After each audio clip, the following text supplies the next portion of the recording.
Halo semuanya, saya Adita Satya Dharma. Kali ini saya akan menjelaskan tentang hikmah yang saya dapat selama proses perkuliahan manajemen seni. Ada banyak hikmah yang saya dapatkan di sini, mulai dari menata ruang kerja itu sangat berpengaruh sekali buat saya. Saya bisa lebih tertata dalam mengelola barang-barang saya, sehingga saya lebih mudah untuk menemukan barang-barang yang saya perlukan, terutama dalam kebutuhan berkarya.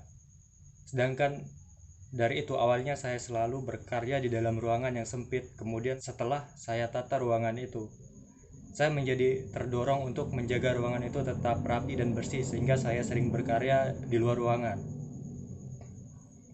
Ada hal lain yang saya dapatkan seperti ketika kita memilih jalan karir sebagai seorang seniman, kita harus menjadi subjek, tidak harus selalu menjadi objek menunggu orang lain menggait kita. Selama kita menanamkan prinsip kita adalah subjek, kita harus merencanakan sesuatu dengan matang, memilih rekan kerja kita, bekerja keras merealisir gagasan, melatih keuletan. Tentu kita perlu melakukan evaluasi terhadap apa yang telah kita lakukan terhadap diri kita sendiri dan pekerjaan kita. Kita perlu menjaga nilai yang patut kita perjuangkan. Ada lagi yang saya dapatkan selama perkuliahan ini, yaitu dalam tahap-tahap manajemen diri ini kita harus hadir dalam kesekarangan. Maksudnya adalah jangan menjebak pikiran kita pada masa lalu yang membuat trauma atau menghadirkan kepahitan. Tapi jangan pula terlalu berpikir tentang hal yang akan datang karena akan menyebabkan kekhawatiran. Jadi hadirlah dalam momen sekarang ini dan nikmatilah. Tentu apa yang kita lakukan akan berdampak juga ke masa depan kita. Misalkan kita ulet saat ini, atau kita bisa memanajemen waktu. Contohnya kita tidak menunda waktu. Kita tidak menunda waktu, misalkan kita mendapatkan suatu tugas. Nah, kita bisa saja melakukan itu nanti. Tapi kalau kita lakukan sekarang, nantinya kita bisa istirahat. Kalau kita menunda itu sama saja seperti kita menyanyiakan waktu yang ada di masa depan. Itu sangat relevan menurut saya. Seperti waktu kita beristirahat, misalkan kita beristirahat sekarang, dan di masa depan nanti kita akan tergesa-gesa oleh deadline yang menumpuk. Jika kita mengerjakan suatu tugas itu sekarang, nanti saat deadline hadir atau tenggat waktu hadir, kita bisa santai, tidak perlu memikirkan hal-hal yang akan mengganggu ketenangan kita. Lalu selanjutnya, jangan jadi orang yang rewel atau reaktif. Jangan menjadi seorang yang suka menyalahkan atau mendiskreditkan segala sesuatu, tetapi jadilah orang yang proaktif. Selanjutnya, jangan lupa olahraga. Dalam manajemen diri, olahraga itu sebagai investasi kita di masa depan. Olahraga membuat oksigen pada tubuh kita menjadi lebih lancar, sehingga kita lebih jernih dalam berpikir dan lebih tenang dalam bertindak. Nah, selanjutnya ini seperti yang saya jelaskan tadi, jangan suka menunda pekerjaan. Selalu berpikir mempunyai tujuan, jangan cuma suka mengikuti orang. Selain itu, menunda pekerjaan juga akan membuat pekerjaan kita ke depannya semakin banyak. Lalu kita harus menjadi sosok yang unik. Maksudnya jangan mengikuti opini massal. Harus berani menyampaikan sesuatu yang orang lain yang tidak berani tapi dibutuhkan. Misalkan kita mengetahui suatu hal, tapi itu kita tahu resikonya terhadap orang lain itu apa. Tapi yang kita sampaikan itu adalah kebenaran. Jadi jangan menahan-nahan diri untuk mengatakan apa yang kita pikirkan, walaupun itu akan menyakiti orang lain. Yang selanjutnya, bahagia. Kebahagiaan tentu sangat diperlukan oleh tubuh kita supaya menjadi lebih bugar. Itu sangat penting bagi manajemen diri. Selanjutnya, kita harus punya tujuan. Tujuan itu penting untuk memotivasi diri sendiri supaya tetap produktif. Jangan takut bermimpi, jangan takut menyampaikan tujuan, dan jangan takut mewujudkannya. Mulailah sedini mungkin untuk meniti tujuan atau cita-cita kita.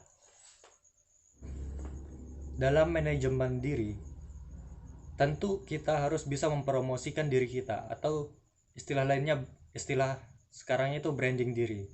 Branding diri sekarang sangat mudah, apalagi dengan adanya media sosial. Dalam membangun branding diri melalui media sosial, dari diri saya sendiri, saya menggunakan dua sosial media, yaitu Instagram dan Facebook.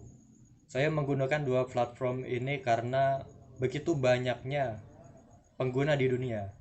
Tampilannya yang sangat simpel, mudah dimengerti, dan praktis. Tentu sebagai pekerja seni, saya membagi tugas yang berbeda kepada dua sosial media yang tertera. Untuk Instagram, saya fokuskan kepada hasil dan proses berkarya. Sedangkan pada Facebook, saya mengutamakan arsip, mulai dari arsip brosur pameran, dan juga kegiatan-kegiatan yang berkaitan dengan seni yang telah saya lakukan. Selain itu, pada Instagram saya menggunakan username Adit Kribo supaya lebih mudah diingat oleh orang lain. Itu juga menjadi bagian dari branding diri saya. Ketimbang saya menggunakan nama asli Adita Satya Dharma, tentu itu sangat rumit dan juga orang sering salah dalam pengejaan nama. Misalnya Adita sering ditulis Aditya. Kalau Adit Kribo itu lebih mudah diingat. Adit nama saya dan Kribo itu ciri khas saya. Ada lagi yang saya pelajari selama perkuliahan manajemen seni ini, yaitu pembuatan portofolio. Ya, tentu ini sangat penting bagi kita sebagai pekerja seni. Portofolio itu senjata kita untuk menggait sponsor atau untuk mengajukan pameran ke galeri-galeri yang ada. Selain itu, portofolio juga menjadi sebagai bukti keotentikan karya kita. Apabila dalam beberapa masa ke depan, jika kita terlibat kasus yang tidak diinginkan, misalkan plagiarisme,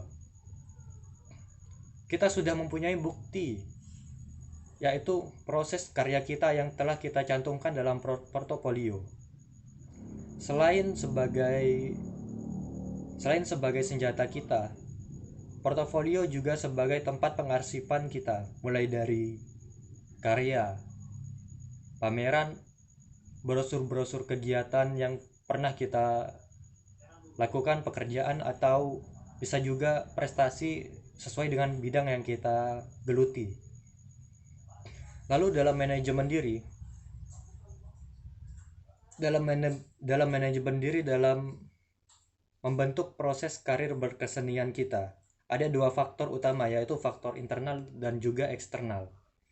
Yang pertama, faktor internal. Dalam faktor internal itu juga terdapat branding diri yang sudah saya jelaskan sebelumnya. Branding sendiri adalah pencitraan kita, pencitraan terhadap diri sendiri.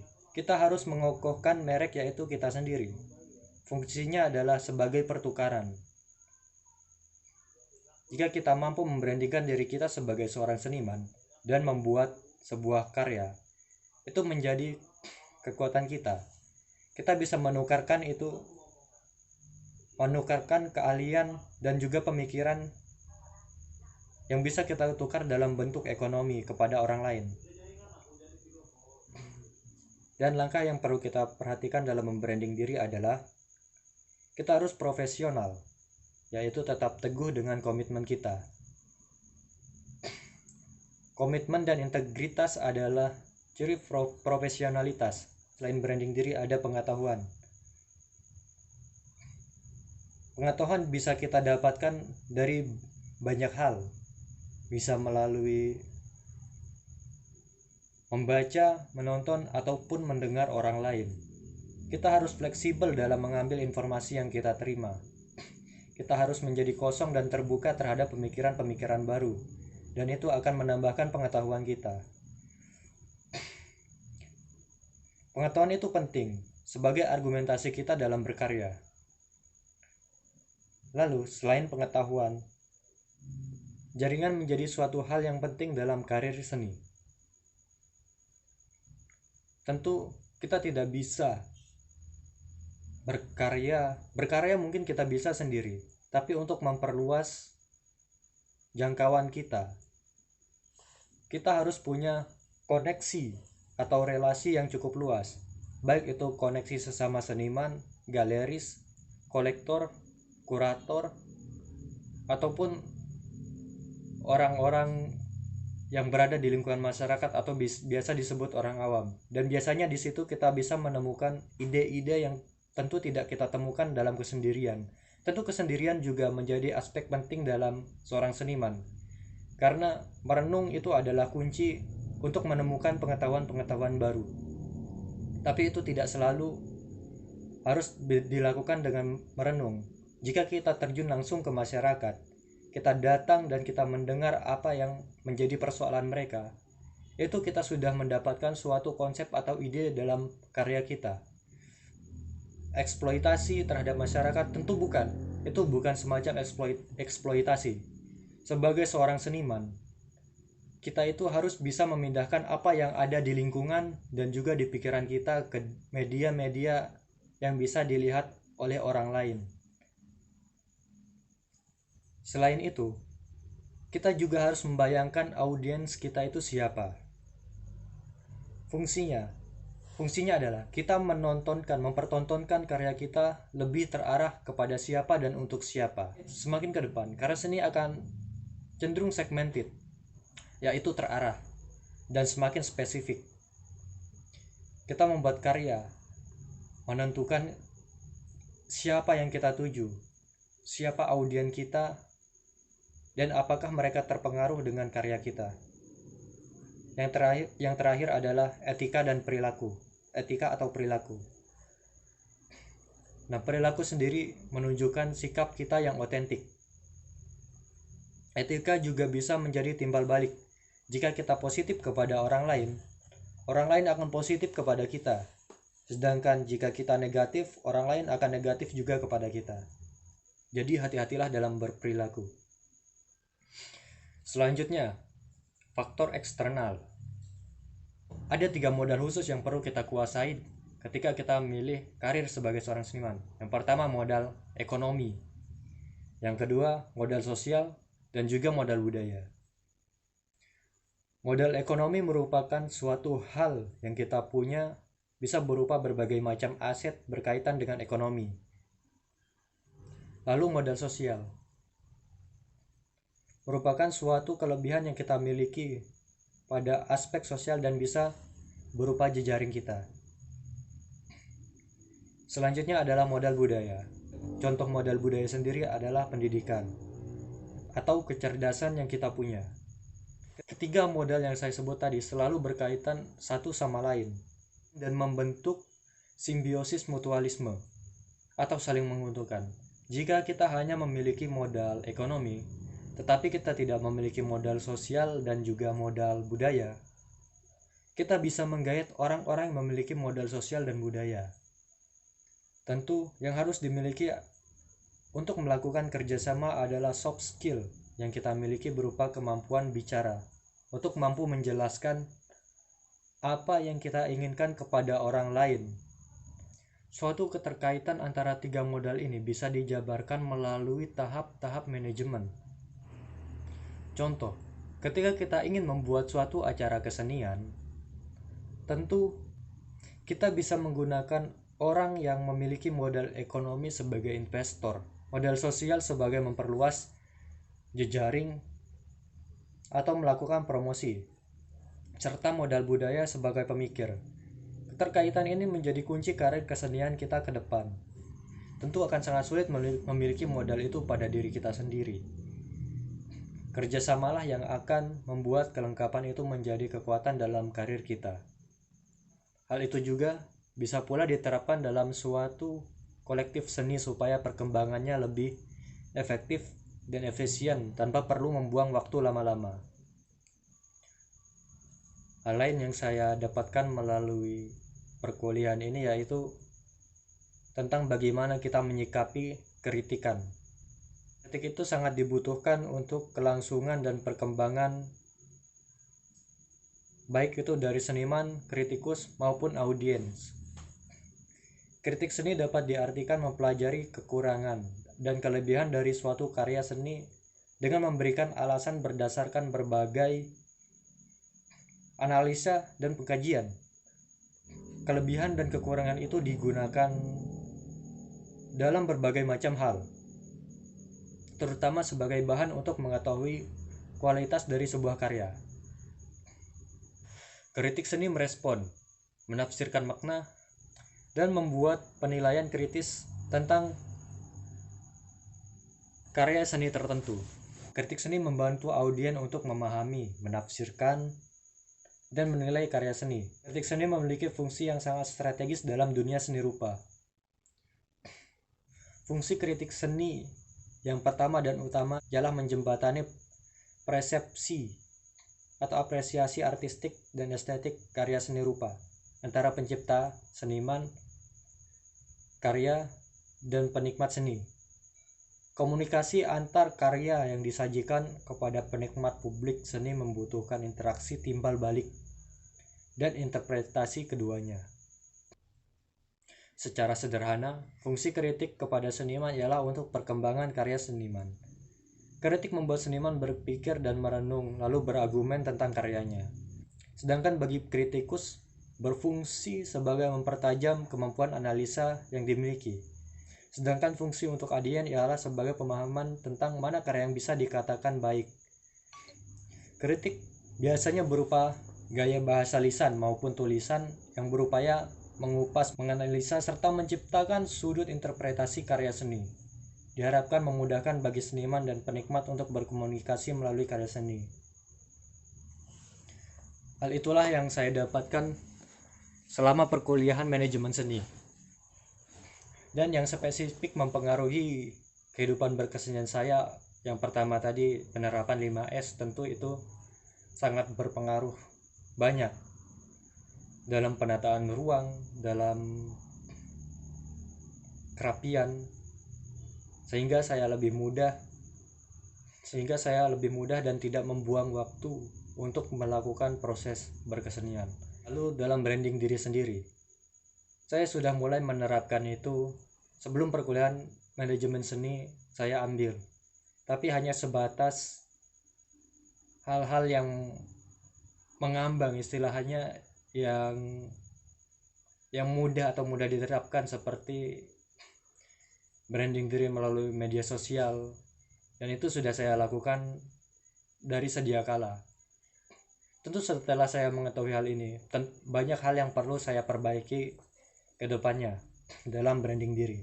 Kemudian kelemahan saya sendiri adalah dalam hal jaringan. Saya mungkin mudah berkenalan dengan orang lain, tetapi sangat sulit untuk menjaga relasi itu tetap berkelanjut atau bisa saling bekerja sama dalam proyek tertentu. Tapi saya menyadari suatu hal, kita tidak bisa melakukan hal itu sendiri, karena ya kapasitas saya seperti itu. Dalam sisi lain, saya menyadari suatu hal, saya membutuhkan seorang manajemen atau manajer yang bekerja di bidang seni, sebagai seorang yang membantu saya dalam proses mencari jejaring, karena saya tidak bisa melakukan hal itu sendirian. Tentu jika saya bisa melakukan hal itu, tapi tidak bisa berkelanjut. Dan jika saya ingin melakukan hal yang berkelanjut, ada suatu hal yang harus saya buang dalam aktivitas rutin berkesenian saya. Mungkin waktu dalam berkarya saya akan sedikit terpotong, sehingga produktivitas karya akan menjadi menurun. Cukup sekian video dari saya. Terima kasih dan sampai jumpa.